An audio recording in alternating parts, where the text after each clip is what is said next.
மறைக்கப்பட்ட உண்மைகளை வெளிச்சத்திற்கு கொண்டுவரும் உங்கள் மக்கள் வெளிச்ச செய்திகள். வணக்கம்.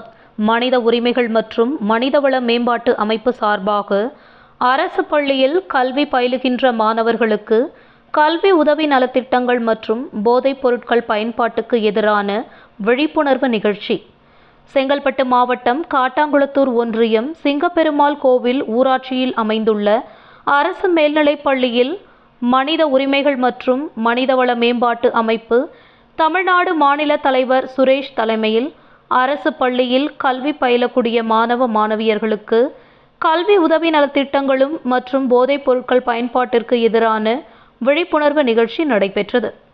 இந்த விழிப்புணர்வு நிகழ்ச்சியில் தமிழகத்தில் பெருகி வரும் போதைப் பொருள் கலாச்சாரத்திற்கு எதிராக மாபெரும் விழிப்புணர்வுகளை பள்ளி மாணவ மாணவிகள் மத்தியில் போதைப் பொருட்களினால் ஏற்படும் தீமைகளை எடுத்துரைத்து கல்வி உபகரணங்கள் வழங்கின.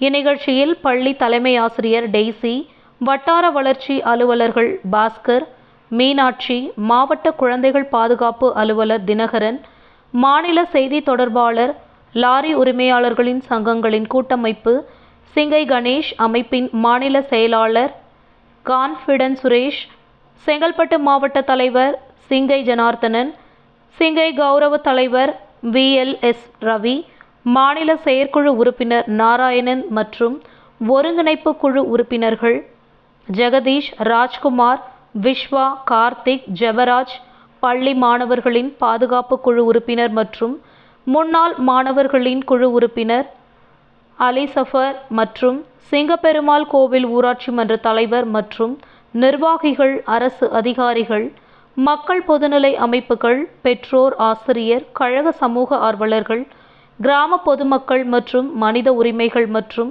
மனிதவள மேம்பாட்டு அமைப்பு மாநில மாவட்ட நிர்வாகிகள் அனைவரும் நிகழ்ச்சியில் கலந்து கொண்டு சிறப்பித்தனர். செய்திகளுக்காக செங்கல்பட்டு மாவட்ட நிருபர் ஹேமந்த். நன்றி. மேம்பாட்டு அமைப்பு தமிழ்நாடு அமைப்பானது முன்னெடுத்து நடத்திய மாபெரும் அரசு பள்ளி மாணவ மாணவர்களுக்கான உதவிநல திட்டம் மற்றும் போதைப்பொருள் பயன்பாட்டுக்கு எதிரான விழிப்புணர்வு சிறப்பான முறையில் அரசு பள்ளியில் சிங்கப்பெருமாள் கோவில் பகுதியில் நடைபெற்றது. இதில் வட்டார வளர்ச்சி அலுவலர் மற்றும் தலைமை ஆசிரியர், இதை தவிர சிறப்பு விருந்தினர்கள், ஊராட்சி மன்ற தலைவர்கள் போன்றவர் கலந்து கொண்டார்கள்.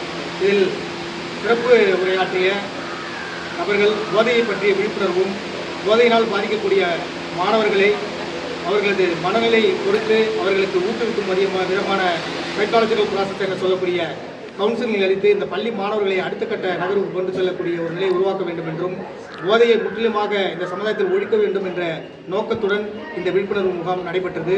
இதில் பல மாணவர்கள் 700க்கும் மேற்பட்ட மாணவர்கள் கலந்து கொண்டு சிறப்பித்தார்கள். இதில் பள்ளி கல்வித்துறை சார்ந்த அலுவலர்கள் மற்றும் அதிகாரிகள், ஊராட்சி மன்ற சார்ந்த பொறுப்பாளர்கள் அனைவரும் கலந்து கொண்டு சிறப்பித்தார்கள்.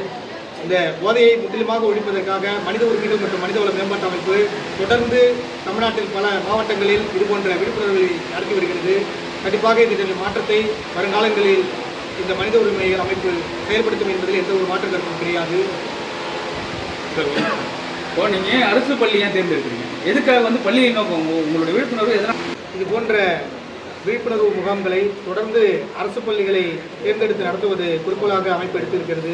ஏனென்றால் இது போன்ற பள்ளிகளில் ஒடுக்கப்பட்ட விளிம்புநிலை மாணவர்கள் படிக்கக்கூடிய பள்ளியாக இருக்கிறது. இந்த அரசு பள்ளிகளில் அதிகளவு ஊடுருவக்கூடிய ஒரு நிலை இன்று இருக்கிறது என்பதை நாங்கள் அறிந்து இதன் மூலம் விழிப்புணர்வு கொடுக்க திட்டமிட்டுள்ளோம். அரசு பல டிபார்ட்மெண்ட் மூலியமாக இதை சிறப்பான முறையில் செயல்படுத்தினாலும் கூட இது போன்ற அமைப்புகளும் செயல்படுத்த வேண்டும் என்ற குறிக்கோளோடு இருக்கிறோம் என்பதை இதன் மூலம் தெரிவித்துக் கொள்கிறேன்.